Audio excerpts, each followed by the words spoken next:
जय श्री कृष्ण। भगवत चिंतन में आपका स्वागत है। मैं हूं मुनि शुक। भगवत चिंतन के आज के सत्र में हम मनुष्य के जीवन की 4 अवस्थाओं पे ध्यान देंगे। 4 अवस्थाएं मनुष्य के जीवन की कौन सी हैं? ब्रह्मचर्य, गृहस्थ आश्रम, वानप्रस्थ और संन्यास आश्रम। और स्पेशली आज का भगवत चिंतन उन लोगों के लिए है जो भगवत प्रेमी है। आज का भगवत चिंतन जो भी सुन रहे हैं, ये उन्हें सामने रख के बोला जा रहा है जो अपने अपने घर में अपने इष्ट के सामने रेगुलर पूजा पाठ करते हैं और जिन्होंने जीवन में ये बात धारी है कि एक समय आने पर मैंने इस संसार से थोड़ा अलग हो जाना है। जो किसी संस्था, किसी धर्म, किसी गुरुजनों को ज्वाइन कर चुके हैं, शिष्य हैं, जो ये मानते हैं कि इस संसार से मैंने बाहर निकलना है, ज्यादा फंसना नहीं। आज का भगवत चिंतन उनके लिए है। क्यों? क्योंकि आज के मनुष्य ने, जिसने ये मान लिया है कि मैं कभी ना कभी, जिसके अंदर इतनी उज्ज्वलता है, जिसकी आत्मा इतना अंदर से उससे बात करती है, उसे फील करा चुकी है कि एक समय ऐसा आए कि मैं मरने से पहले ही संसार से परे हो जाऊं, मुझे मर के कोई संसार से ना निकाले, मैं मरने से पहले ही संसार का त्याग कर दूं। ऐसी भावना जिनके मन में है, आज का भगवत चिंतन उन्हीं के लिए बनाया गया है। क्यों? क्योंकि उन्होंने ये निर्णय तो मन में रख लिया कि मैं आज नहीं तो कल किसी दिन इस संसार से निकलूंगा, लेकिन उनके निर्णय के लिए जो मर्यादा धर्म शास्त्रों में बनाई गई है, उसकी व्याख्या क्या है? उनकी व्याख्या को एक भगवत चिंतन करने वाले भक्त को सुनना बहुत जरूरी है।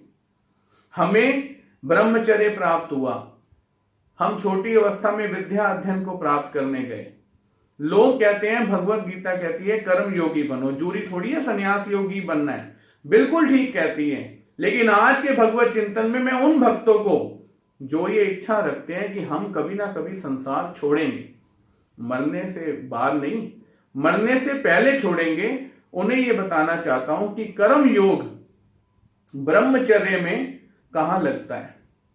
जैसे ही आपकी ब्रह्मचर्य की अवस्था आपकी पढ़ाई को पूर्ण करवाती है, 25 से पहले आपकी पढ़ाई पूर्ण होती है, आप योग को प्राप्त होते हैं कर्म से। क्या कर्म किया आपने? ब्रह्मचर्य अवस्था में आपने बहुत अच्छे तरीके से विद्या अध्ययन अगर किया तो आपका योग्य आ गया एक नौकरी के साथ, एक जॉब के साथ, किसी प्राइवेट सेक्टर में, किसी मल्टीनेशनल कंपनी में, किसी व्यवसाय से आपके उस कर्म ने, अर्थात विद्या अध्ययन के कर्म ने आपको योग करवा दिया। किसके साथ? किसी अच्छी नौकरी के साथ। अब उस नौकरी से आपने अपना गृहस्थ आश्रम चलाना है। अब इस गृहस्थ आश्रम में आप आ गए, आपने विवाह कर लिया। अब यहां गृहस्थ आश्रम में ऐसा कौन सा कर्म योग भगवान ने बताया है जो मुझे आगे मेरे जीवन में जो वानप्रस्थ का समय आएगा उसमें मेरा योग कराएगा भगवान के साथ। भगवान श्री कृष्ण जी कहते हैं, हे अर्जुन, कर्म योग का नाम उसे बोला गया है जो कर्म हमारा योग भगवान के साथ करा दे, अर्थात भजन, कीर्तन, पूजा पाठ, नाम स्मरण, भगवत गीता का अध्ययन, अध्यापन, गुरुजनों के पास जाना, मंदिरों में जाके सेवा करना, गुरुजनों से ज्ञान प्राप्त करना। जब हम इस प्रकार के कर्म करते हैं तो ये योग हमें ब्रह्मचर्य के बिल्कुल बाद, अर्थात 50 से 55 की उम्र में योग ला देता है हमारा भगवान के साथ। अब हमारी अवस्था हो जाती है वानप्रस्थ की। हम घर तो नहीं छोड़ते, लेकिन घर में रहते हुए ऐसा जीवन जीना व्यतीत करते हैं जैसे हम वन में रह रहे हैं। हमें घर के कार्यों में ज्यादा आसक्ति नहीं रहती, हम घर के कार्यों में ज्यादा हस्तक्षेप नहीं करते, हम घर के कार्यों में ज्यादा ध्यान ना देकर अब मैंने कौन सी ध्यान धारणा, भक्ति, पूजा पाठ जो गीता में बताई है वो करनी है, जिससे मैं आगे आकर अंत काले च मामेव स्मरण मुक्त्वा कलेवरम, इस लक्ष्य को प्राप्त कर जाओ कि अब मैं अंत काल में स्मरण करता हुआ देह त्याग दूंगा। मैंने ब्रह्मचर्य बड़े अच्छे तरीके से निभाया, अपने ब्रह्मचर्य को खंडित ना करते हुए मैंने बहुत अच्छी विद्या अध्ययन की, मैं अच्छे तरीके से गृहस्थ आश्रम में आया। ये उन भक्तों के लिए बात हो रही है, उन श्रोताओं के लिए बात हो रही है जिनका जीवन बहुत मर्यादित है। अब वो जैसे ही गृहस्थ आश्रम में आया, उसका कर्म जो उसने बहुत अच्छी विद्या अध्ययन की, उसे योग दिलवा गया एक अच्छी जॉब का, अच्छे व्यवसाय का। अब इस अच्छे व्यवसाय को उसने बहुत अच्छे तरीके से निभाकर अपना गृहस्थ आश्रम चलाया। गृहस्थ आश्रम के पूर्ण होते ही, अर्थात 100 साल की उम्र है तो 25 साल ब्रह्मचर्य, 50 साल पूरे होते ही गृहस्थ आश्रम पूर्ण, अगले 25 साल वानप्रस्थ। लेकिन ताज्जुब है, आप देखिए 75 के आगे जीना बहुत मुश्किल है, हम इसे 75 तक ही रखते हैं। क्यों ना 20 और 22 ब्रह्मचर्य, 50 और 52 गृहस्थ आश्रम, और 52 के बाद हम एक ऐसा कर्म योग जोड़ें गृहस्थ आश्रम में रहते हुए भजन कीर्तन मनन पूजा पाठ भगवत गीता का अध्ययन स्मरण गुरुजनों की सेवा, कि ये हमें बिल्कुल 52 के बाद जोड़ दे एक ऐसे कर्म योग से जो योग हमारा भगवान का ला दे। ऐसे कर्म हम गृहस्थ आश्रम में रहते हुए करें। अब हम आ गए वानप्रस्थ में। अब वानप्रस्थ में आ गए तो हम स्मरण करते हुए घर में जीवन व्यतीत करें। कोशिश करें इन 50 सालों में इतना तो कमा लें कि अगले 20 साल सुख से बैठ के रोटी खा लें, और अपनी औलाद को इतने तो संस्कार दे दें, बहुत ज्यादा पढ़ाने के चक्कर में ना रहें, इतने तो संस्कार कर दें कि वो अगले 10-15 साल आपके पैर छू के आपको 2 समय सुख से रोटी खिला दें, और आपको कभी मजबूरी पड़ने पे आपका ट्रीटमेंट करा दें। अगर आपने औलाद के साथ इतना संस्कार दे दिए और इतना प्रेम बना लिया तो आपने बहुत कर दिया। ये बात आप शास्त्रों के हिसाब से समझ लें। अब इंसान जिसने ये वादा किया है कि मैं कभी संसार से निकलूंगा, सोच लिया उसने, बड़ा उज्जवल है, वो कहां पे मार खा जाता है। इस भगवत चिंतन को इसलिए शुरू किया था। एक साइंस के टीचर ने अपने शिष्यों को बुलाया और कहा जाओ मेंढक ले आओ। बड़े ध्यान से सुनिएगा, एक साइंस के टीचर ने अपने शिष्यों को कहा जाओ मेंढक ले आओ। शिष्य गए, एक अच्छा सा हट्टा कट्टा मेंढक मोटा सा उठा लाए। गुरु ने उसी समय गैस के ऊपर पतीला चढ़ाया, पानी रखा और हल्के से सेक में मेंढक को उस पतीले में डाल दिया। मेंढक बड़े आराम से गुनगुने पानी में इधर इधर इधर हो रहा था। अभी तक उसकी गर्मी वो बर्दाश्त कर पा रहा था। उसे बड़ा अच्छा लग रहा था कि मैं एक हल्के हल्के गुनगुने पानी में आ गया हूं। अब सर ने थोड़ा सा और पानी गर्म किया। मेंढक को अभी भी ये पानी बहुत अच्छा लग रहा था। उसे लग रहा था कि मैं अभी भी ये बर्दाश्त कर सकता हूं, मुझे कोई दिक्कत नहीं। अब फिर तीसरी बार जब सर ने और गैस बढ़ाई तो अब की बार मेंढक में थोड़ी हलचल हुई, लेकिन उसने कोशिश की भी अभी भी मैं साफ स्वच्छ पानी में रह सकता हूं और आराम से घूम सकता हूं, अभी भी मुझे ऐसी टेंशन नहीं है, थोड़ी देर में छलांग मार के बाहर आ जाऊंगा। तीसरी बार भी जब ये मेंढक बाहर नहीं आया, अब चौथी बार सर ने गैस फुल चला दी।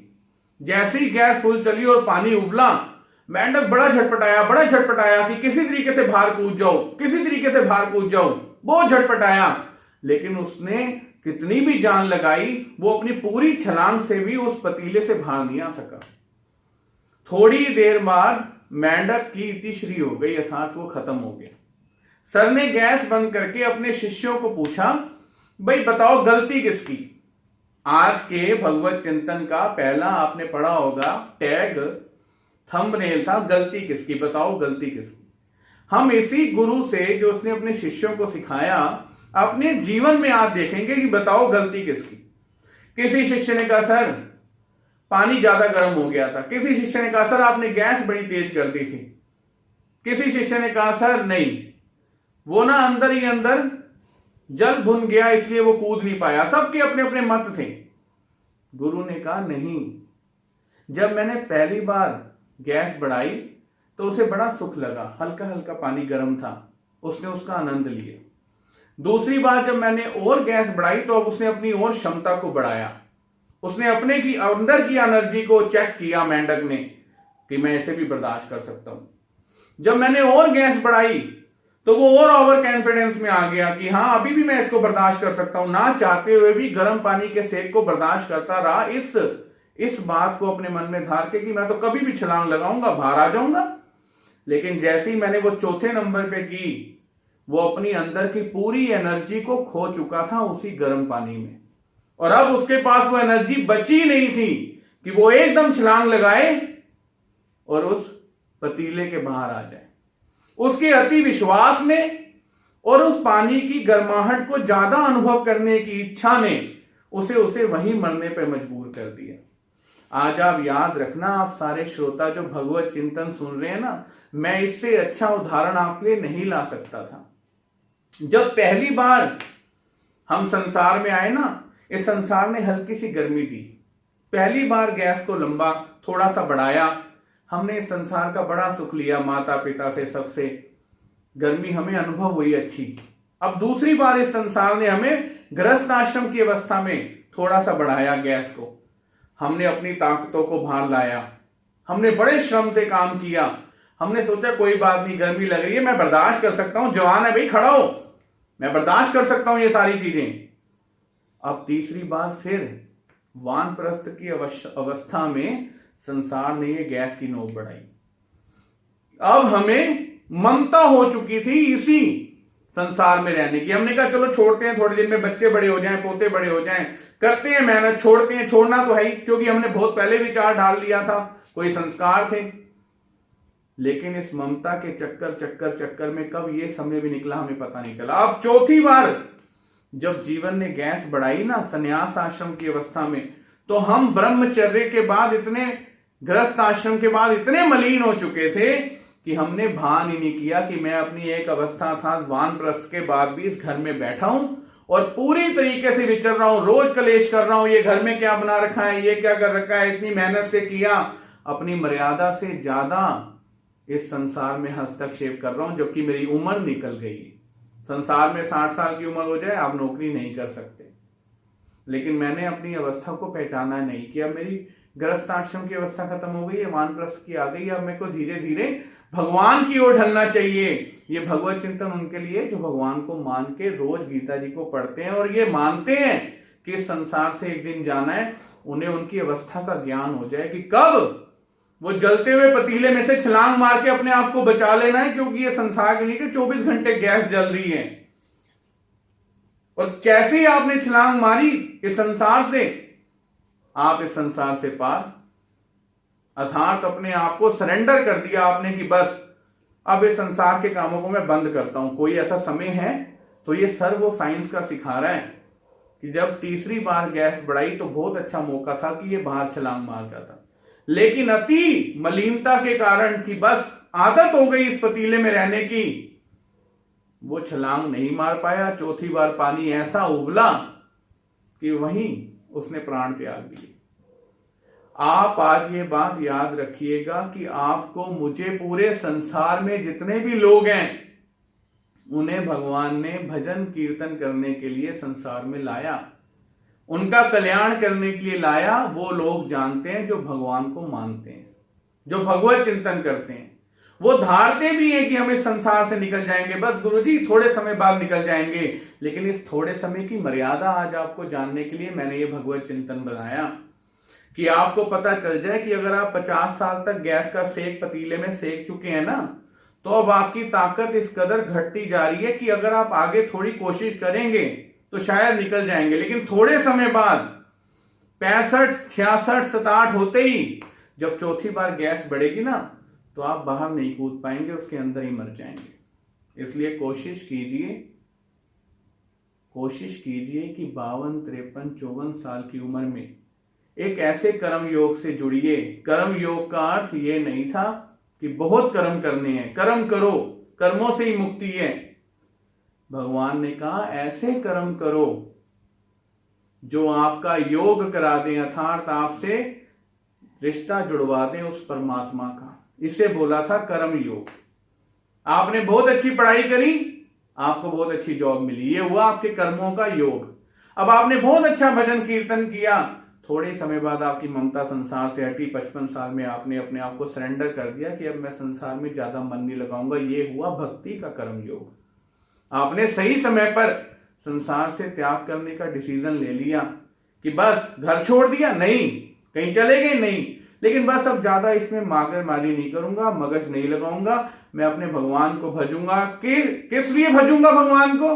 क्यों भजना भगवान को? तो सिर्फ एक बात के लिए कि जिस समय आप मरे ना, आपकी मृत्यु सामने आए ना, उस समय आप स्मरण करते हुए अपने प्राण को त्याग देंगे ना, तो आप सदगति को प्राप्त हो जाएंगे। इसलिए वानप्रस्थ की उम्र अगर आपकी लग गई है तो भजन करना शुरू करें और अपनी मृत्यु को भी आनंदमयी बना लें। जय श्री कृष्ण।